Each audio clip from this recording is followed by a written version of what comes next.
Baik, Assalamualaikum warahmatullahi wabarakatuh. Perkenalkan, nama saya Mei Muningsi dengan NPM 2203050061. Di sini saya dari kelas 6 paralel. Baik, di sini saya akan mempresentasikan UTS pada mata kuliah STEAM yang diampu oleh Bapak Ari Suryawan. Baik, kita lanjut untuk ke slide yang pertama, yaitu tentang pendapat saya tentang konsep STEAM di sekolah dasar. Nah, jadi menurut saya, pendekatan STEAM ini menawarkan paradigma baru dalam pembelajaran di sekolah dasar. Nah, di mana siswa tidak hanya diajak memahami materi secara teoritis, tetapi juga diajak mengeksplorasi konsep-konsep secara aplikatif dan juga kreatif. Nah, jadi di sini itu mengajak siswa untuk kreatif dan juga eh, aplikatif, yaitu bisa memainkan aplikasi-aplikasi seperti itu. Anak-anak usia sekolah dasar cenderung memiliki rasa ingin tahu yang sangat tinggi dan juga senang bereksperimen. Jadi anak-anak SD itu mereka masih memiliki rasa yang penasaran yang tinggi. Jadi pendekatan STEAM ini memfasilitasi kebutuhan perkembangan tersebut. Nah, caranya bagaimana? Di sini ada tiga. Yang pertama yaitu menghubungkan pembelajaran dengan kehidupan nyata atau real life contact.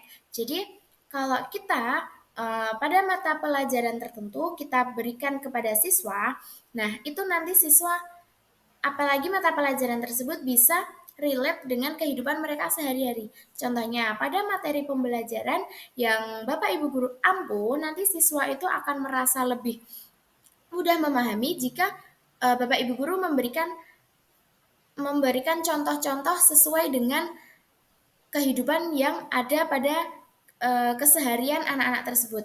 Nah, untuk yang kedua yaitu memberi ruang eksplorasi dan juga kreasi, misalnya melalui proyek-proyek atau eksperimen sederhana. Jadi, anak-anak itu akan merasa dihargai dan dia juga akan bebas melakukan hal-hal yang mereka inginkan, namun dalam konteks sesuai dengan materi yang sudah diberikan sama guru. Nah, dengan ini, siswa akan merasa lebih nyaman dan juga bisa lebih mengeksplorasi dirinya sendiri tentang hal-hal tersebut. Nah, untuk yang ketiga yaitu melatih keterampilan lintas bidang sejak dini. Jadi, kalau dari mata pembelajaran itu biasanya ada mata pembelajaran matematika dengan IPAS. Nah, itu nanti bisa digabungkan. Nah, di STEAM ini seperti matematika. Kalau pada mata pelajaran IPAS, nah itu cara pengukuran skala. Nah, dengan jarak 15 kilometer itu kalau untuk digambarkan apakah anak-anak akan menggambar sepanjang 15 kilometer juga. Nah, itu kan pasti tentu tidak. Nah, jadi membutuhkan perhitungan skala seperti itu. Nah, untuk selanjutnya yaitu apakah STEAM itu dapat diterapkan secara komprehensif di SD?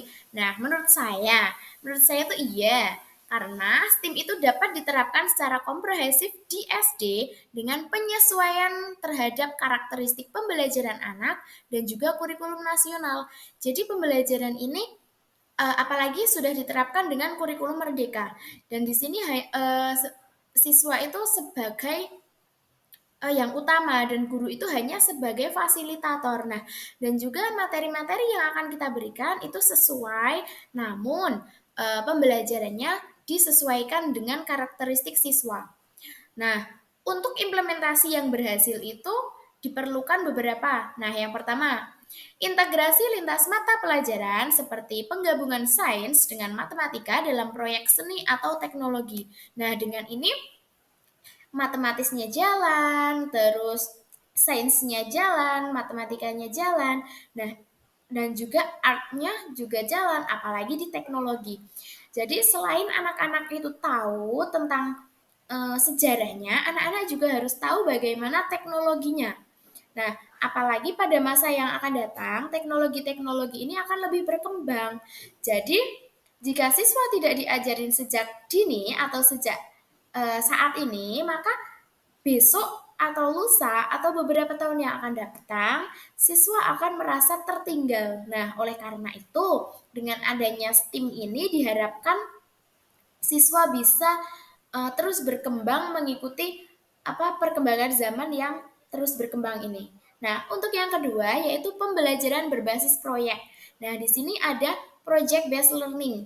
Nah, ini membangun pemahaman yang juga bermakna. Jadi dengan adanya project based learning ini siswa akan ikut andil dalam pembelajaran tersebut. Siswa akan terjun langsung dalam materi tersebut. Jadi antara siswa yang satu dengan siswa yang lain mereka akan saling bekerja sama. Apalagi ini project memerlukan ketelitian, memerlukan eh, kerjasama antara satu siswa dengan siswa yang lainnya. Maka dalam project based learning ini bisa dibuat kelompokan.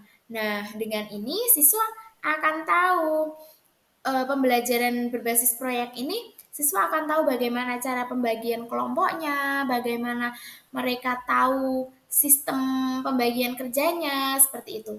Nah, untuk yang ketiga yaitu melatih guru agar mampu merancang dan juga memfasilitasi kegiatan yang lintas disiplin. Nah, jadi seperti lintas mata pembelajaran juga, lintas mata pelajaran.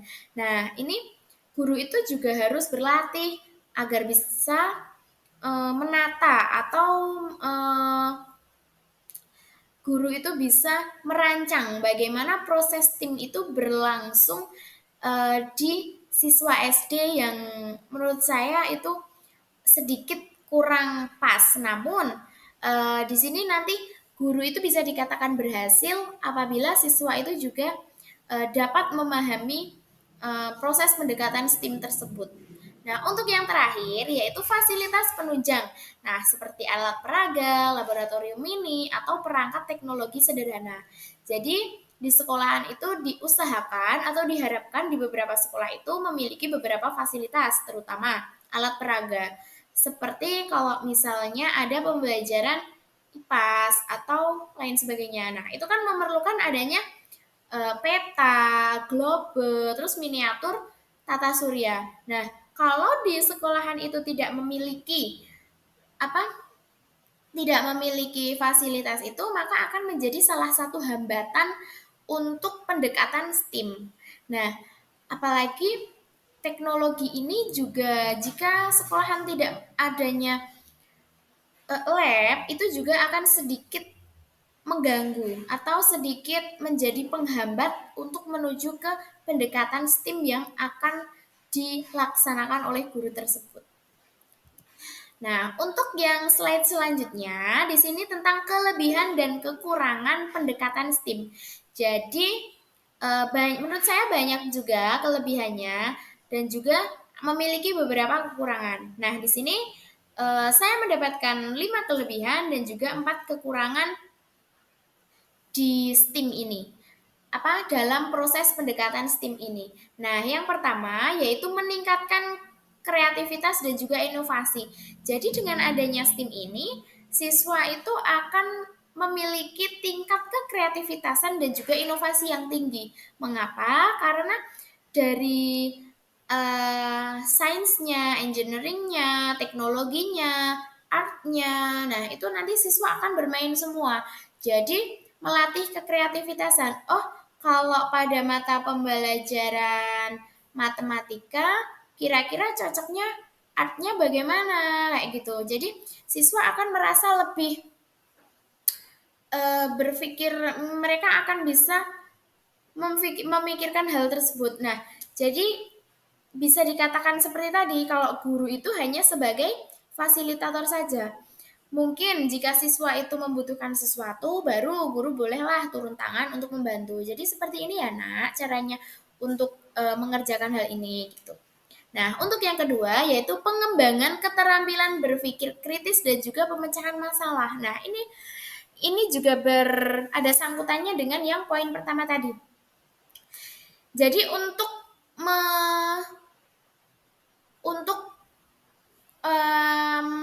meningkatkan kekreativitasan ini, siswa juga diharapkan mampu berpikir kritis, di mana siswa tersebut dapat dengan cepat, dengan tepat untuk mencari jalan keluar dari permasalahan yang ada tersebut.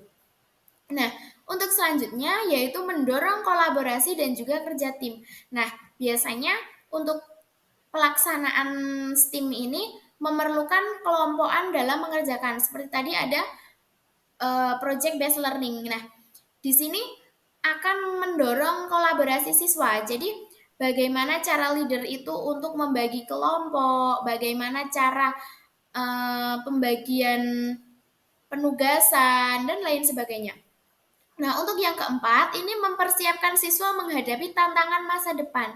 Seperti yang sudah saya katakan tadi, bahwa di masa yang akan datang ini akan ada banyak sekali perubahan, terutama dalam teknologi.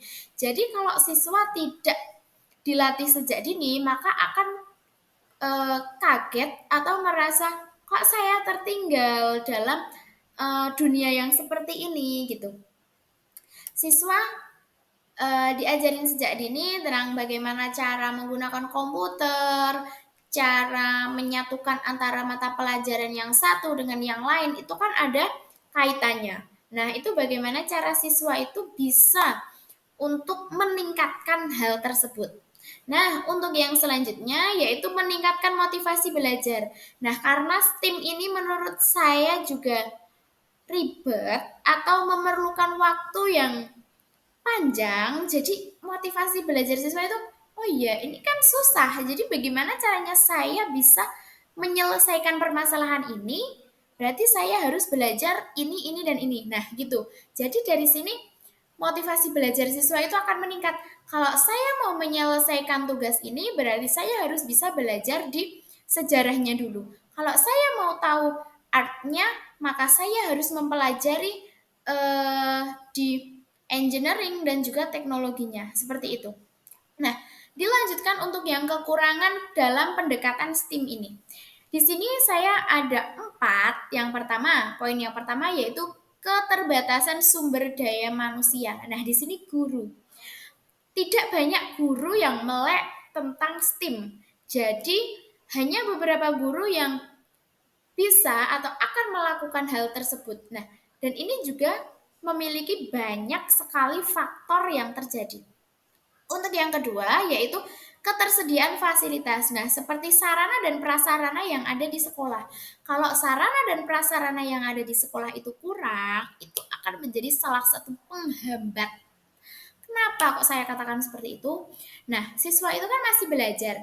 Guru guru bisa memfasilitasi seperti, oh nak, kalau kita mau ke misalnya dari peta, kita bisa ke sini itu melewati lautan ini, melewati pegunungan ini, kayak gitu. Nah, itu kan memerlukan fasilitas atau media, bahkan alat peraga.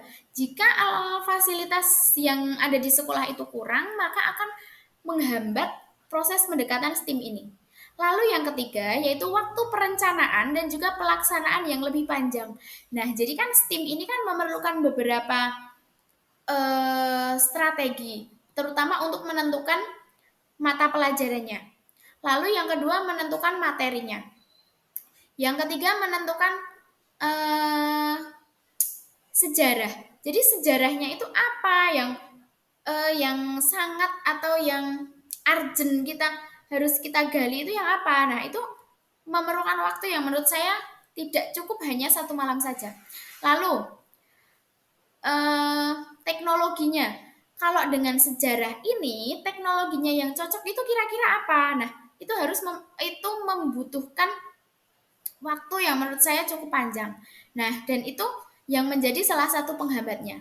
Lalu yang keempat yaitu evaluasi hasil belajar yang kompleks. Nah, tadi kan untuk proses pengerjaan STEAM ini dilakukan secara berkelompok. Jadi guru akan merasa, mohon maaf, akan merasa lebih panjang dalam menilai siswa yang satu dengan siswa yang lainnya. Nah, untuk yang selanjutnya yaitu gini. Jadi, pendekatan STEAM ini menurut saya sangat cocok dan bisa diterapkan secara komprehensif di SD dengan beberapa catatan. Nah, yang pertama itu adanya penyesuaian. Jadi, sebelumnya belum ada penyesuaian tentang STEAM, belum ada pembelajaran STEAM. Terus sekarang mau ada pembelajaran STEAM atau pendekatan STEAM. Jadi harus ada proses, ada jalan menuju ke situ. Nah, lalu ada pelatihan guru. Kalau guru tidak dilatih, maka guru tidak bisa memberikan pendekatan STEAM kepada siswa. Nah, ini juga nantinya akan menjadi penghambat. Jadi diusahakan di setiap sekolahan nanti ada pelatihan guru.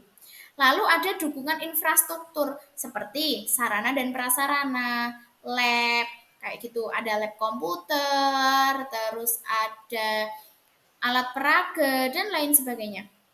Nah, jika diterapkan dengan baik, pendekatan ini tidak hanya meningkatkan hasil belajar saja, tetapi juga membentuk siswa yang kreatif, inovatif dan siap menghadapi tantangan zaman. Nah, seperti yang sudah saya katakan tadi, teman-teman, bahwa kemajuan zaman ini sangat cepat, apalagi dalam teknologinya. Jadi kalau siswa itu kok tidak diajarin sejak dini, maka takutnya siswa itu akan merasa tertinggal.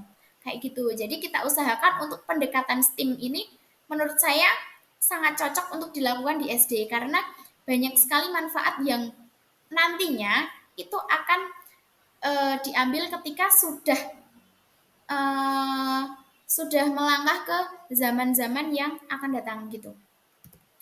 Nah, di sini saya ada mind mapping itu kan karena saya itu NPM 61 dan yang terakhir itu ganjil, maka saya mengambil ekosistem. Nah, di materi ekosistem dalam pendekatan STEAM. Nah, STEAM itu ada sains, teknologi, engineering, art, dan juga mathematics. Nah, dari teknologi ini sainsnya apa? Nah, di sini saya mengambil komponen biotik dan juga abiotik. Nah, rantai makanan, jaring-jaring makanan, dan juga daur energi dan juga materi dalam ekosistem. Nah, ini sainsnya saya ambil di situ. Lalu teknologinya yaitu penggunaan aplikasi simulasi ekosistem. Nah, ini contohnya ada simulasi rantai makanan. Lalu juga teknologi ada pengamatan ekosistem menggunakan kamera HP atau menggunakan kamera tablet. Untuk yang selanjutnya yaitu teknik atau engineeringnya. Nah, ini membuat ekosistem atau terarium, akuarium sederhana atau diorama. Lalu merancang alat pengukuran suhu dan juga kelembapan untuk observasi lingkungan. Nah, untuk engineeringnya saya menggunakan itu. Lalu untuk artnya yang lebih menonjol menurut saya ini cocok dengan menggambar atau membuat kolase ekosistem. Jadi nanti siswa diminta untuk membuat kolase tentang ekosistem. Lalu proses poster ajakan untuk menjaga keseimbangan ekosistem. Nah, ini menurut saya juga masuk ke dalam artnya. Lalu ada juga pementasan drama pendek. Nah, ini walaupun mungkin sedikit agak kurang pas, tapi menurut saya ini juga masuk. Nah, untuk matematisnya yaitu menghitung jumlah populasi, luas habitat, grafik, terus ada perubahan populasi. Lalu yang terakhir ada statistik sederhana tentang hasil pengukuran. Nah, jadi untuk matematisnya itu. Jadi ekosistem ini nanti bisa dirancang sedemikian rupa untuk menghasilkan atau menuju ke pendekatan STEAM yang baik. Nah, kayak gitu. Jadi menurut saya dari awal sampai akhir ini saya setuju jika pendekatan STEAM ini dilaksanakan eh, lebih cepat ke anak-anak SD sekarang. Karena anak-anak sekarang itu juga pemikirannya sudah mulai kritis, apalagi jika kita tambah dengan pengetahuan-pengetahuan yang sangat bermanfaat di kehidupan yang akan datang. Seperti itu. Nah, jadi teman-teman, seperti itu yang dapat saya sampaikan. Bila ada kurang lebihnya, saya mohon maaf. Billahi taufik wal hidayah. Wassalamualaikum warahmatullahi wabarakatuh.